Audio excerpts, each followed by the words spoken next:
Hello friends, എല്ലാവർക്കും Kichus family വ്ളോഗിലേക്ക് സ്വാഗതം. ഇന്നൊരു അടിപൊളി വിഭവമായിട്ട് വന്നത് നമ്മൾ ചക്കപ്പേരില്ലേ, എങ്ങനെ നമുക്ക് അടിപൊളി ഒരു ചക്കപ്പേരി ഉണ്ടാക്കാൻ നോക്കാം. ഞങ്ങൾക്ക് ഇന്നലെ അടുത്ത വീട്ടിൽ നിന്ന് തന്ന ചക്കയാണ്. അപ്പോൾ അത് ഏട്ടൻ്റെ കുട്ടിയും അമ്മയും കൂട്ടിയിട്ടാണ് മുറിക്കണത്. അപ്പോൾ ചക്ക 4 കഷ്ണമാക്കി മൂക്കി എത്തിയിട്ട് ചോള പറിച്ചിടുക, മുറത്തേക്ക് ഇടുകയാണ്. ഞാനും കൂടുന്നുണ്ട്. അപ്പോൾ എല്ലാതും നല്ല മൂത്ത ചക്കയാണ്. അപ്പോൾ എല്ലാതിൻ്റെയും ചുള പറിച്ചിട്ട് മുറത്തേക്ക് ഇങ്ങനെ ഇടുകയാണ്. ഇതിൻ്റെ ഏട്ടൻ്റെ അമ്മയാണ്. അങ്ങനെ എല്ലാ ചക്കയും ഇതേപോലെ ചുള പറിച്ച് മുറത്തേക്കൊക്കെ ഇട്ടിട്ടുണ്ട്. എന്നിട്ട് അതിൻ്റെ ചകിണി വേറെ, ചുള വേറെ, കുരു വേറെ ആക്കിയിട്ട് ചെറുതായിട്ട് ഇതുപോലെ കട്ട് ചെയ്ത് മുറിച്ചെടുക്കുകയാണ്. ഒക്കെ അമ്മ തന്നെയാണ് ചെയ്യണത്. അങ്ങനെ ഈ മുറത്തിലുള്ള എല്ലാ ചക്ക ഇതേപോലെ മുറിച്ച് നോക്കി മാറ്റി വയ്ക്കുന്നുണ്ട്. എന്നിട്ട് ഞങ്ങളിവിടെ തോനെ ആൾക്കാരുണ്ട്, അതാണ് ഇത്ര തോനെ ചക്ക ഞങ്ങൾ എടുത്തിരിക്കുന്നത്. അപ്പോൾ 2 വട്ടമായിട്ടാണ് കുക്കറിൽ വേവിച്ചെടുക്കുന്നത്. അപ്പോൾ ആദ്യത്തെ കുക്കറിൽ ചക്ക കഴുകി മാറ്റിയത്, അതിലേക്ക് ആവശ്യത്തിനുള്ള ഉപ്പിട്ട് ആവശ്യത്തിനുള്ള വെള്ളം ഒഴിച്ച് അടുപ്പത്ത് വെച്ച് വേവിച്ചെടുക്കുകയാണ്. അങ്ങനെ 2 വിസിൽ വന്നപ്പോൾ ഞങ്ങൾ തുറന്ന് നോക്കി. അപ്പോൾ നന്നായിട്ട് വെന്തിട്ടുണ്ട്. അങ്ങനെ ആദ്യം വെന്തത് വേറെ പാത്രത്തിലേക്ക് മാറ്റി രണ്ടാമതും ഇതേപോലെ ചക്ക ഒന്ന് വേവിച്ചെടുത്തിട്ടുണ്ട്.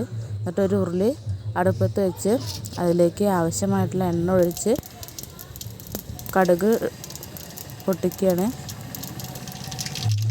കടുക് മുഴുവനും പൊട്ടണം.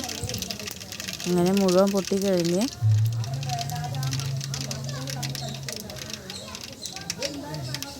അതിലേക്ക് ഉണക്കമുളക് 2-3 ഉണക്കമുളക് പൊട്ടിച്ചതും 2 തണ്ട് കറിവേപ്പിലയും ഇട്ടിട്ട് നന്നായിട്ടൊന്ന് വഴറ്റിയെടുക്കുകയാണ്. അതിലേക്ക് എന്നിട്ട് വേവിച്ച് വെച്ച ചക്ക എല്ലാതും അതിലിട്ടിട്ട് നന്നായിട്ട് ഇളക്കി കുഴച്ചെടുക്കുകയാണ്.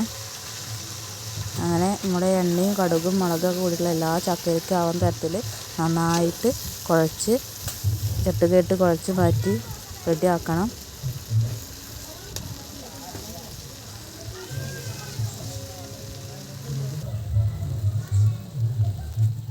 ചക്കപ്പേരി റെഡി ആയിട്ടുണ്ട്. ഇത് നമുക്ക് വൈകുന്നേരത്തെ ചായയ്ക്കും അതുപോലെ ആഹാരത്തിനും ചോറിൻ്റെ കൂടെയൊക്കെ കൂട്ടാൻ നല്ലതാണ്. ഞങ്ങളിവിടെ വൈകുന്നേരത്തെ 4 മണി ചായയ്ക്ക് വേണ്ടിയിട്ടാണ് ഇത് ഉണ്ടാക്കിയിരിക്കുന്നത്. നല്ല ചൂട് ഉപ്പേരി, ചക്കപ്പേരി പ്ലേറ്റിലൊരു ഇല വെച്ച് അതിലേക്കിട്ട് സെർവ് ചെയ്യുകയാണ്.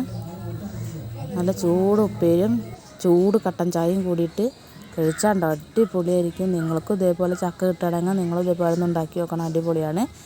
വൈകുന്നേരത്ത് ചായയുടെ കൂടെ അടിപൊളിയായിരിക്കും. അപ്പോൾ നിങ്ങൾ ഇതേപോലെ ഒന്ന് ഉണ്ടാക്കണം. എല്ലാവരും എൻ്റെ ചാനൽ സബ്സ്ക്രൈബ് ചെയ്യണം, ലൈക്ക് ചെയ്യണം, ഷെയർ ചെയ്യണം. എല്ലാവരും വീഡിയോസിന് കമൻറ്റ് ഇടണം.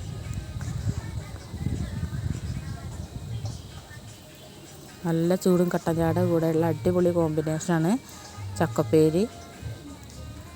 നാളെ നല്ലൊരു വീഡിയോ ആയിട്ട് വീണ്ടും വരാം. Thank you.